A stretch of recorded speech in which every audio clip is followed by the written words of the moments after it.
Welcome to the Artistic Spirit Podcast. Today I'm here with Marc Almodovar Jr. Marc is a coach, president, and founder of nonprofit Men's ADHD Support, a community builder, and speaker. Welcome, Marc. Thank you for having me on. I'm very excited to chat with you today. So I'd love to just jump right in and say, what do people get wrong in the discussion of self-worth for men with ADHD? Yeah, so that's a big one. I could almost go the whole hour on just this question, to be honest. But what do people get wrong on self-worth when it comes to men with ADHD? I think I'm very niche down in my work, working with the ADHD audience, but pretty much most men deal with this issue that we think about masculinity and being a strong man as things like being a provider, being purpose driven, showing strength, things like that. And I actually don't, contrary to what most people would think with my way of thinking, I don't think that there's anything wrong with that. I think that is quite healthy actually for a lot of us. Um, where I'm stepping in here is that I feel that we we go wrong when it comes to how we think about how to get there. So we think of strength as in a man holding, pretending as if their emotional struggles are non-existent, um, pretending as if these issues are not that big of a deal when often that they are, and we often thinking that we're showing strength, we often resort to suppressing our feelings and just living our day to day lives as if there is nothing that's going wrong. Like I know in my community, we reach a large audience. We're reaching over 16,000 members, and I've seen like quite a common trend of men who will do something like go through a funeral of a recent loss of a loved one, like their mother or wife in some cases, and things like that. And then they will take it upon themselves to just proceed as if life is perfectly fine and show up the next day to work and all those type of things. And what we find is that when we're living this lifestyle of just suppression and not making space for understanding who we are, not making space for talking through some of the difficult things that we go through, that we find that we are bottling our emotions so much to the point where one day it just explodes, whether we are lashing out on somebody who doesn't deserve it. We end up losing our job, we end up losing a relationship that we wanted to keep, all these things that could have been prevented if we just made a space for a connection where we can speak to somebody who's going to ask us if we are doing okay mentally and all these type of things. So um, we go wrong with the idea of what strength actually is. Strength is not acting as if you are a robot. Strength is not denying your feelings when they are there. Strength is still making the decision to do things like getting things done when you don't want to do it and show up to work and all that type of stuff. But it's making the space for vulnerability in your life. So it's that can be done through support groups, therapy, coaching, good friendships, whatever it might be for the individual. But what I'm trying to push here is that we can get to strong amounts of confidence, purpose driven attitudes when we make space for our mental health. So that's my work here. That's so important. And as someone who follows you, I have been inspired. I'm obviously not a man. Yep. I've been inspired by your advocacy, specifically the self-worth one. That's why it had to be the first question, because you have helped me see that my self-worth is inherent and that I don't have to earn it, which I think it's kind of culture. The culture narrative is opposite to that right now, and I think it's so important that we recognize that's just not true. So what are some of the common challenges that men with ADHD face, and how does your organization address these challenges? So typically we will go through life um, pretty much with not even knowing that we have a brain that works the way that it does, and we'll live our lives not having given ourselves the proper tools that we need to survive and thrive in this world. And due to the stigma that men face, that there is shame around going to therapy if you need it, attending a support group, or taking treatment for your ADHD if you need to go that route. Due to that, we will often pretend as if some of the different things that we experience in our lives is not that big of a deal. So what we find within our community is that members will be in their late 50s, late 60s, and they're just at the point where they're getting a diagnosis of some sort. And what inspired that is the fact that they've just gotten out of a divorce or just lost their job, and they're like in a really, really bad scenario. And that's often a result of misleading ideas that we're lazy if we take medication if we need it, that we're weaker if we get therapy, and all these type of things. So we often, when we don't get the proper support and self-awareness that we need, we will find ourselves pretty vulnerable to having lived a large portion of our lives not to the best capacity, because again, we've adopted these mindsets that have not served us. So that's that's what we see quite a lot at scale in our community.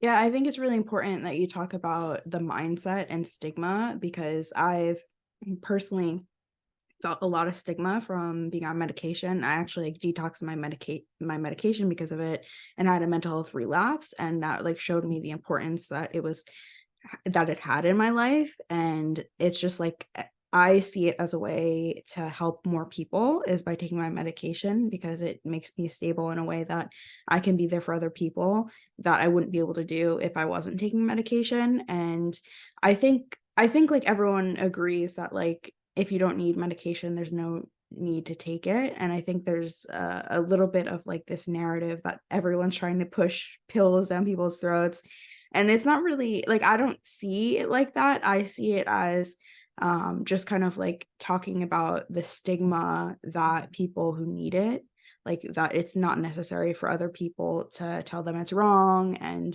to self stigmatize, because I did that for a long time when I was originally diagnosed, and it led to suicide attempts. And I just remember thinking that because I had this diagnosis, like it meant I couldn't do certain things. And I remember feeling, just because I was on medication, that I wasn't like other people. And I think so much of the time, like it's not really like these narratives, we don't see the harm of them until we internalize them and we start to cause harm to ourselves, because a lot of the times these narratives become our truths if we allow them to. And just kind of like so much of protecting against stigma is realizing this, the self stigma sometimes we have for medication just in general. But moving on, I just wanted to say it's impressive that you've been featured in Forbes and on various podcasts. Can you share some of the key messages and insights you've shared in these prominent media appearances? Yeah, so I've done quite a lot in the past 4 or 5 years, and the thing that gets me, the speaking events, the podcast features, and all that stuff, is the community that I've created at the Men's ADHD Support Mhm. Group. And my narrative is kind of controversial in a way, but it's basically to get everybody to understand this thing. Like the biggest ADHD hack is not some fidget spinner or Google Calendar reminders like I use for this podcast and all that type of stuff. Um, that stuff is all helpful, but we need to understand that when we're treating our ADHD and when we're trying to understand who we are, um, we need to really uh, look at ourselves in the mirror and understand that the goal is not to become a normal person. That is not what you're Mhm. trying to do here. There are some things like that don't come natural to us. Like we tend to have poor working memory. We can be a little bit disorganized. So those are some things that we have to be mindful of, because society is not built for people with those type of shortcomings. So we need to work on that. However, The biggest thing that we need to do as people with ADHD is actually learn to understand what our strengths are and put ourselves in positions where those strengths will actually work for us. So, for example, I am not very good at structure, I'm not very good at administrative things. I find everybody finds it boring, but I find it extremely boring to just look through boring texts and type all day and things like that. So I don't put myself in those type of environments. I am a very good speaker. I'm very engaging. I am a great motivator. I am a problem solver. So I put myself in positions where I can do that, and those skills actually make me money. And that has been a tremendous help for my fulfillment and all that type of stuff. But as far as the message that I put out there that has gotten me to those platforms, it's really the message is really that people with ADHD shouldn't learn to be normal, like I mentioned earlier, Mhm. but should seek to understand what their strengths are and actually learn to meet our shortcomings with grace. That's my biggest thing right there. So, a lot of people with ADHD struggle with consistency. Like, we'll say we'll do something, we'll say we'll do like a workout thing for like 90 days, and day 27, we fall off of it, right? So, the typical narrative for somebody with ADHD is I completely fell off on this on day 27. It's now day 28. I am the worst person ever. I am lazy. I can't do anything. And I might as well not even try anymore. And then we find ourselves never touching that thing. But if we can learn to adopt a mindset of what I think of as healthy self accountability, where it's I've fallen off on this, I'm not defined by it. There's still many other strengths and wins that I've had. Um, what can I do to prevent this situation from happening again? Right. So it's looking at your shortcomings with full recognition of the areas in which you do win, and understanding how you can learn from your shortcomings as opposed to using them as a self shame tool. That makes sense. Yeah, of course, and just like how well-rounded it is, and, you talk a little bit about this idea that, about, like, accommodations and just, like, Yeah. in general, like, um, for anyone with any sort of, like, disorder or, like, ADHD, like, accommodations is, like, actually, like, a right, and it's, like, afforded by, like, legal legal Yeah. reasoning, so Yeah. it's something that's so important. I know I actually got through undergrad and grad school with accommodations, and it was so transformational for me. It allowed me to do the work in the way that I needed to, and it was mostly Nice. paper extensions, um, and I would not have been able to do it without it, and it was just so important for me, and now now I write, so it's funny that I, like, needed extensions then. Yeah. Wow. Yeah, it's funny how That things like work blew out. me away hearing that because I associate you with just writing now. So Yeah, and it's funny because, it was so hard for me, like, I wouldn't be able to write, I was actually I had, like, a bunch of internships and jobs, so most of my day was pretty full, but, what I would have to do would be, like, stay up to write, and actually, I was on Adderall at the time, mm, um, it wasn't specifically for ADHD, it was to offset my other medication, but I do have a psychiatrist now who says that, I have, like, some ADHD. So oh, I interesting. think that might be why your content relates so much. Wow, I didn't know It that. yeah, it really does. Specifically, like, hyper focusing. I Yeah, think I get by hyper focusing. yeah. Um That's crazy because like that's yeah, that's my whole life. I mean I've always known I was a little bit different because of that. Mhm, Um, and he's a little bit controversial, but uh, Dr. Daniel Amen has an mhm. argument that there's 9 types of ADHD, and I just found that approach interesting. I took his test, and according to his work and their form of psychiatry, quote unquote, I fall under the category of an overfocused ADHD brain. So it's kind of like a thing where if something captures my interests throughout my whole life, that one thing will become my life. Like as a kid, that was Batman. Like I would watch all the episodes of Batman the animated series. I had the soundtrack for it, knew all the directors and writers and all this type of stuff. But anything regarding math or science or history, like um, it was nearly impossible to get my attention without some of the tools that I've learned to adopt later in life. But it's kind of like this on and off switch. There's either extreme focus or little to no interest. So Mhm. it's been interesting learning to navigate that and hearing the hyper focusing coming from you. Yeah, you probably can notice it after I say it. I can see it. Yeah, I can see Yeah. it. So can you share your personal journey with ADHD and how it inspired you to become an advocate for holistic ADHD treatment, particularly in men? Yeah.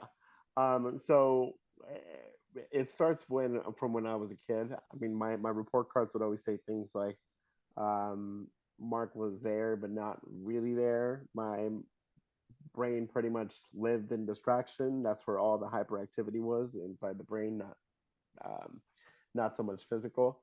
And I pretty much known my whole life that I was a little bit different than everyone else, but it wasn't until I was 16 years old that I was severely depressed at the time and definitely struggling with school and my social life, like a variety of things. That it wasn't until that time period that I actually sought out a diagnosis and I took all the tests and the whole ADHD thing just made quite a lot of sense as I was reading the different symptoms and strengths of a person with ADHD. I was like, wow, that's me. So I had learned about how I functioned when I was 16, but it wasn't until I was probably 21 or 22 when I really started taking my personal growth seriously. Mhm. I did that hyper focus thing where I just made it my whole life and became really passionate about it. And as I was learning, I just wanted to, I felt inspired to look into ways that I can help other people. So I ended up getting a holistic health coaching certification originally. And then I fell in love with the life coaching aspect of that. So I studied that. And and I've fallen in love with doing things like working with one-on-one clients, hosting group meetings in our support group, peer-to-peer support.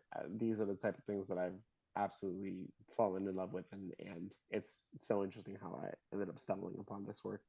You know, Yeah, that's wonderful. You mentioned creating the men's ADHD support group on Facebook. Could yeah, you tell us more about the group's origins and how it evolved into the nonprofit? yeah. So about 4 years ago, when I started making content for people with ADHD, I started having content that was taking off quite a bit, and I started building connections with different leaders within the ADHD space and really getting an idea as far as what the work was like in this field. However, I noticed something that was just mind-boggling, and it's that um, women and men with ADHD often almost have like opposite issues to an extent. And it's that women with ADHD are very underdiagnosed with it because typically women with ADHD have the inattentive kind and not the hyperactive. So you can't really see that. So that tends to be underdiagnosed. However, at the time, at least, um, for those women who were diagnosed later in life and all these type of things, um, there was a rise of support groups and articles and content that were dedicated for women with ADHD navigating that stuff. There were zero things for boys and men with ADHD at the time. And that was mind boggling to me because we are the ones that are highly diagnosed, like in the millions, right? But when it comes to those of us doing something about it, that's where the number is significantly lower. Like the hashtag for ADHD women had like a million posts versus the hashtag for ADHD men had under 1,000 at the time. Like that's just one example. So I was going for a walk and decided like let me try out this support group on Facebook. At the time it was ADHD men's support group, and I just like impulsively created it in a moment. I was like, maybe no one's gonna join. It's probably not gonna be anything big. And the Facebook group was created, and about a year went by, and COVID hit, and the need for mental health support grew tremendously. Um, And that's when we started welcoming almost like 100 to 200 members within our group a week.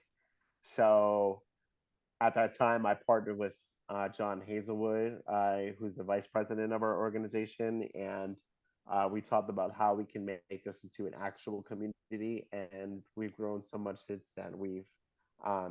In addition to the Facebook group, we have a variety of Zoom meetings that we do.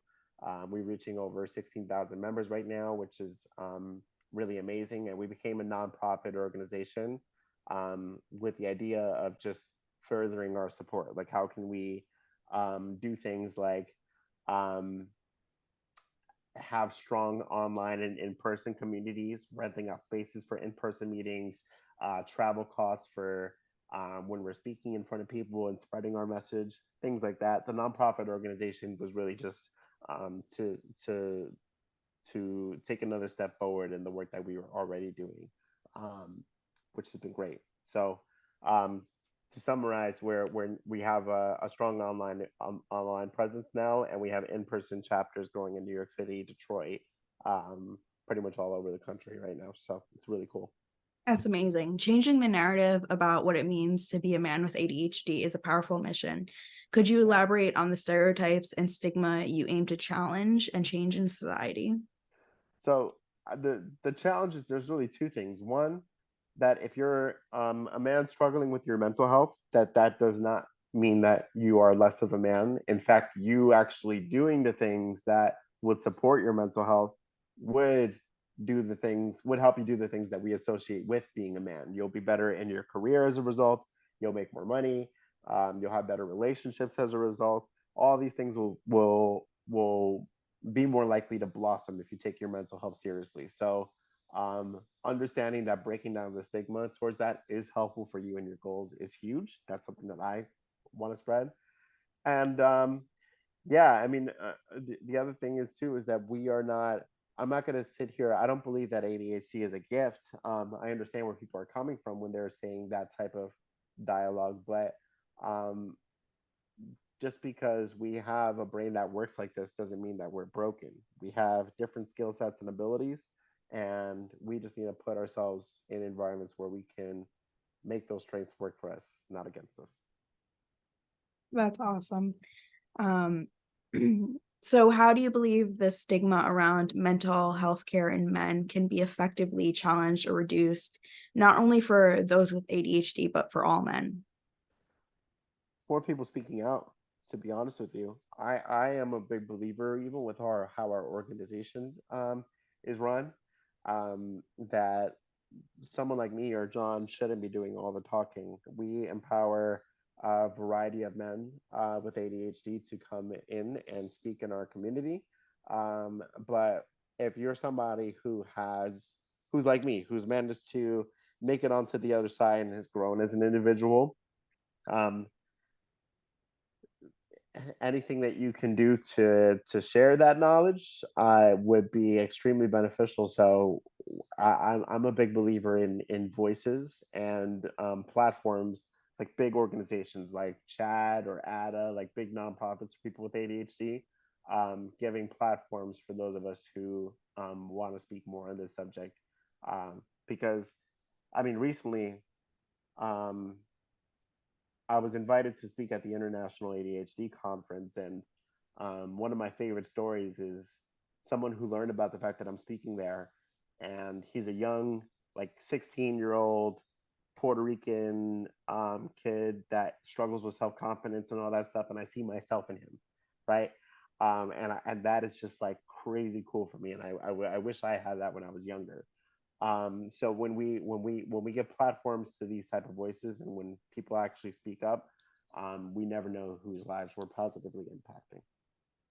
Yeah, I think that's so powerful. And for anyone who does any sort of advocacy, I know I have a lot of followers who do mental health advocacy, and it's like so important. Just like even the little things can make such a big difference in the lives of, I mean, I feel like it's important even if just one person, but I mean, with like social media, I can reach so many more people.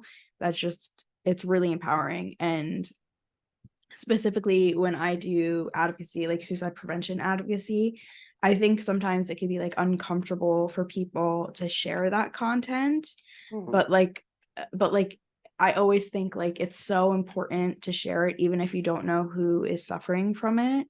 And like every time I hear about someone who passes away who's like from suicide, that's like just a few kind of like connections away. I always think like I wish I like could have got more people to share it. Yeah. So how are you using social media to reach more people with your message? So it's interesting taking on that question because lately on a more micro scale, I've actually been stepping back slightly because I've been a little bit more on the burnt out side of things. So I'm stepping more back into it. But overall, um, with social media, I started to see changes when I really started to be open and honest about some of the different things that I go through. So with the ADHD space, there's no shortage of doctors who are giving all these talks and on best practices and best medications to take for different types of ADHD. There's no shortage of that, but um, I am a big believer in sharing all sides of me. I like to share the strengths and the wins that I have and the challenges in which I still face to this day, um, because that honesty um, is what helps people heal. So learning about your mental health and learning about ADHD isn't always about finding the answer or the right tool. Um, often it's often the answers within feeling less alone. Like there's power in attending a peer support group meeting and hearing somebody that is um, going through a breakup and having confidence issues and all that type of stuff. Hearing somebody share that openly and honestly, and thinking to yourself like, man, I thought I was the only one that goes through that type of stuff.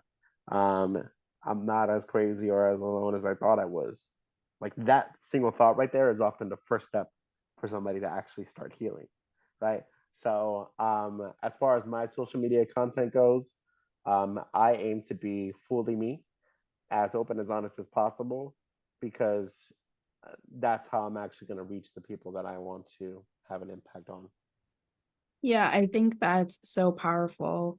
And you actually have this post where you broke up with someone instead of ghosting them. Can you Yeah, share a little bit about how important it is to communicate as a compassionate ending to a relationship?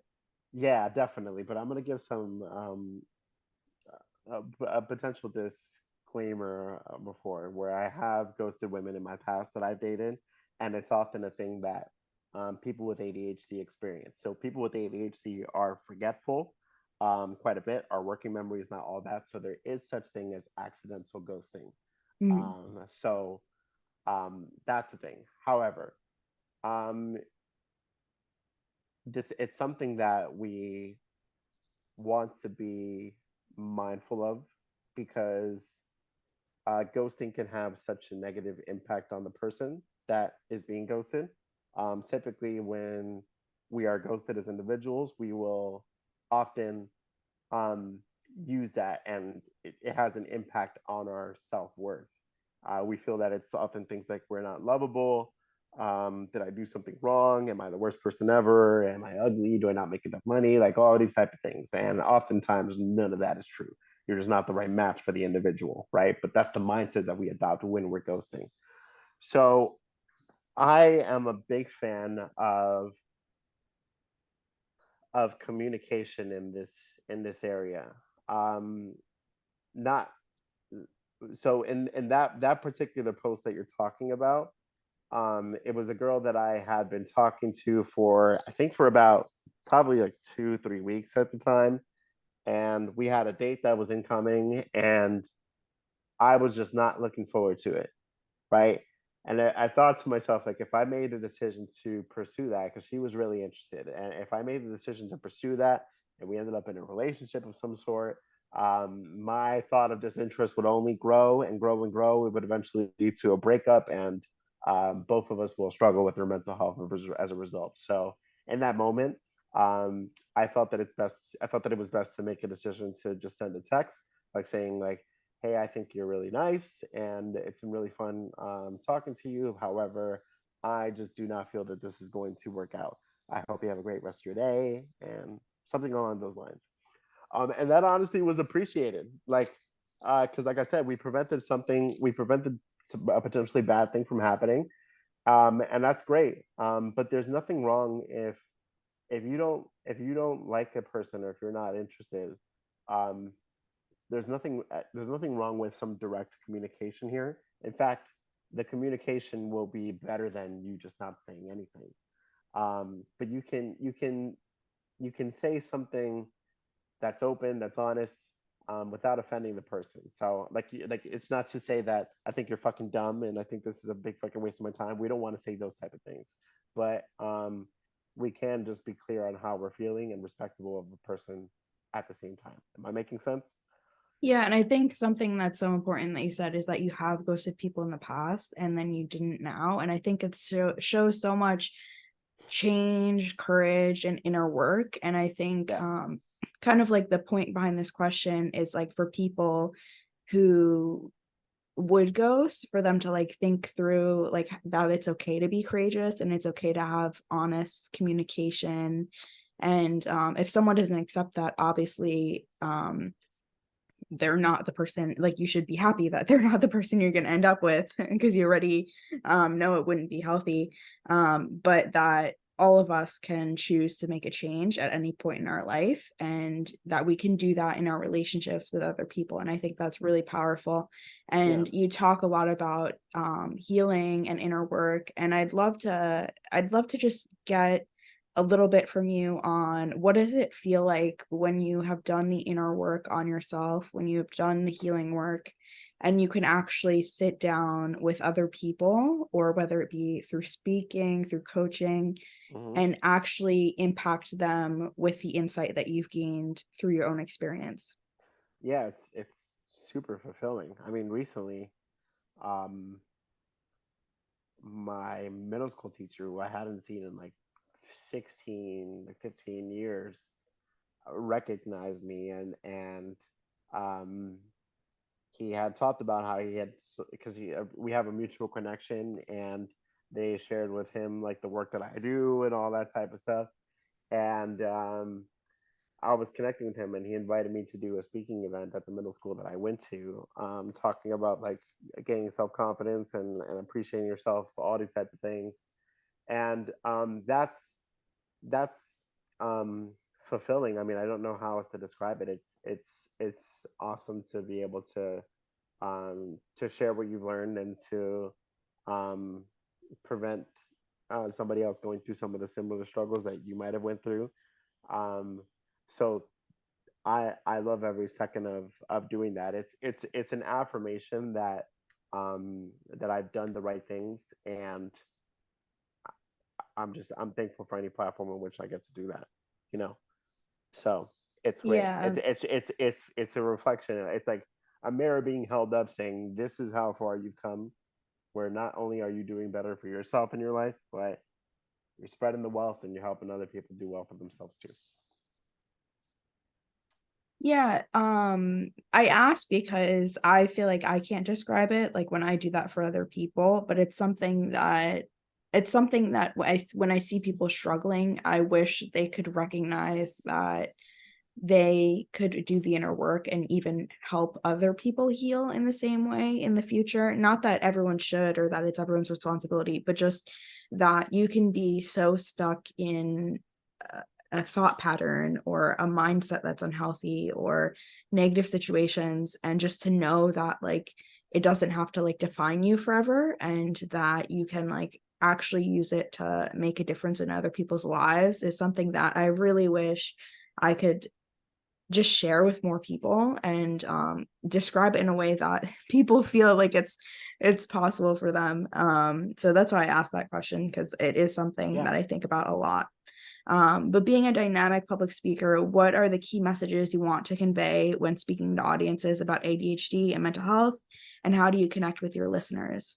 The key message I wanted to say to my audience, Yeah. right? Okay.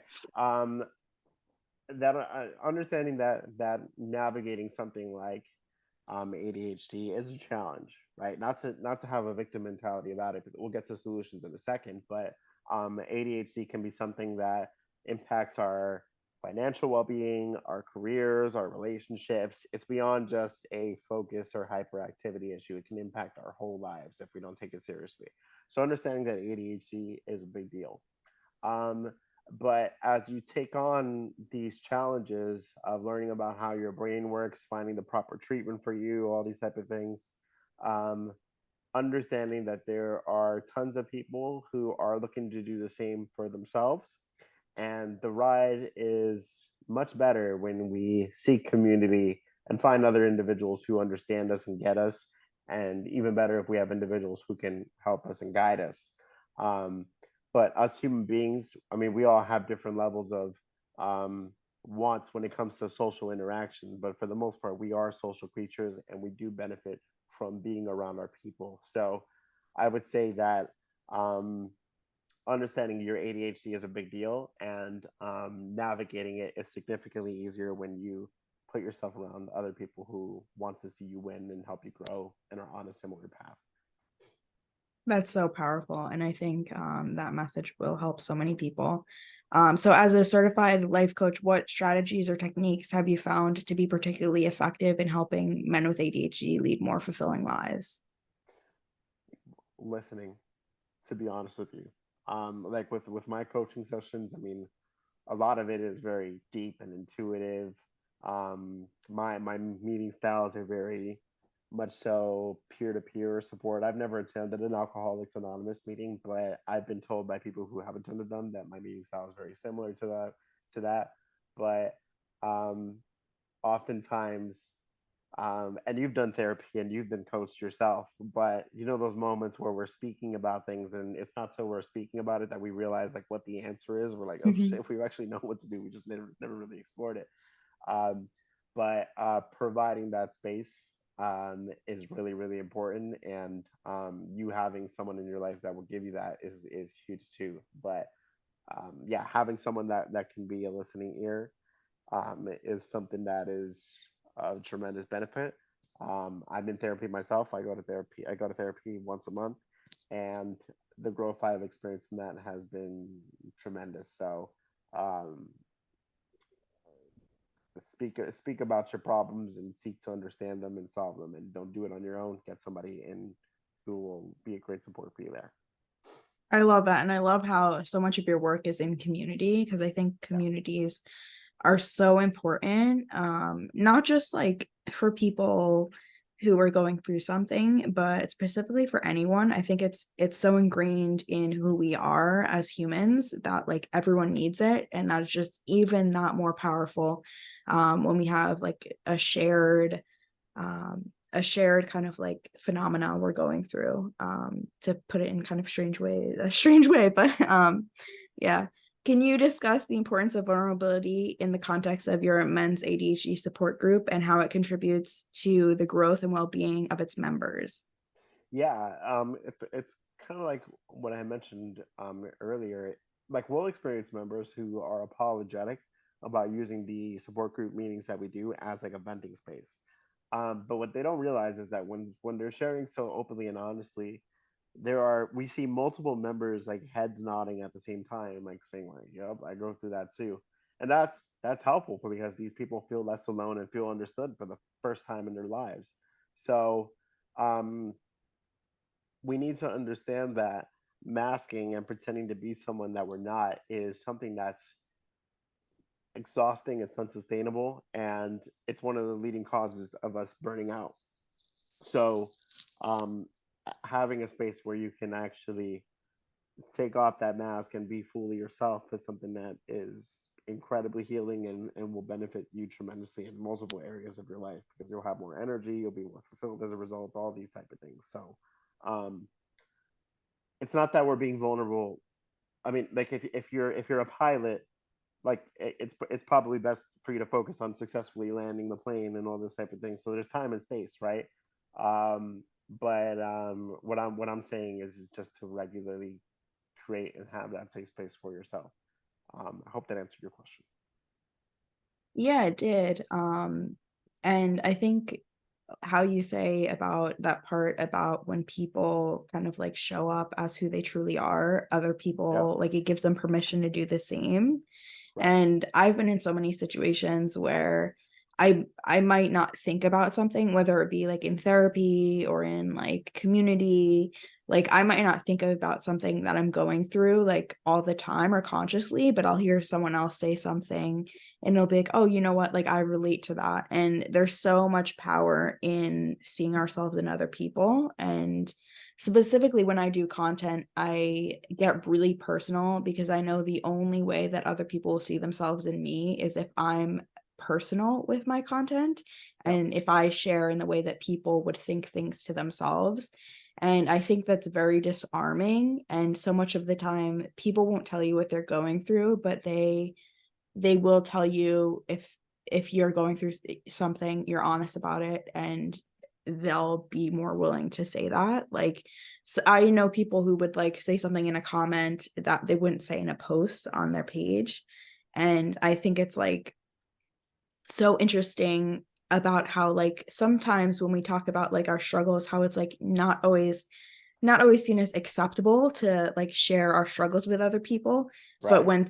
when it comes to like someone else is going through this, like it's acceptable to be there and tell them that you're going through it too. And I think there's something about community that really unlocks that for people, and it's like if one person's going through something, someone else can feel like they're not alone even if they don't necessarily share it. And I think that's so powerful. Yeah, definitely. 100%. So, what are your future goals and aspirations for your nonprofit and the broader ADHD advocacy movement, especially as it pertains to men's mental health? Yeah. So we're just about completing our first year of being a nonprofit, and we've grown tremendously.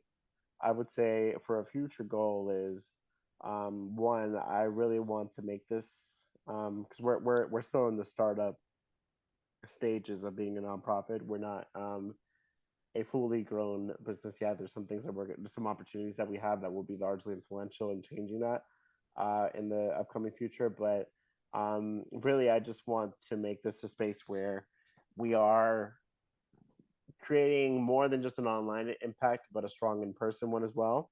And just building upon the idea, like we've already successfully done this in New York, but where you are, wherever you are, and you have the ability at any moment to reach out to a friend that lives nearby, who understands you and is probably just like you, and you're regularly able to meet up for a cup of coffee or whatever it may be.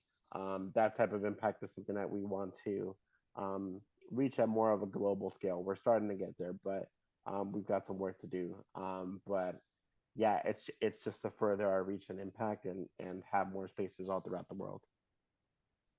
That's incredible. If there's one message you'd like to leave everyone with today, what would it be? Yeah, I'll since this is on brand and I'm on your podcast, I'll base it off of the shirt that I wear that always gets compliments that says "I have my approval," You're gonna make me cry. created by Katie Moran. But I'm gonna cry. yeah, but our our goal is to be able to look at ourselves in the mirror and approve of ourselves.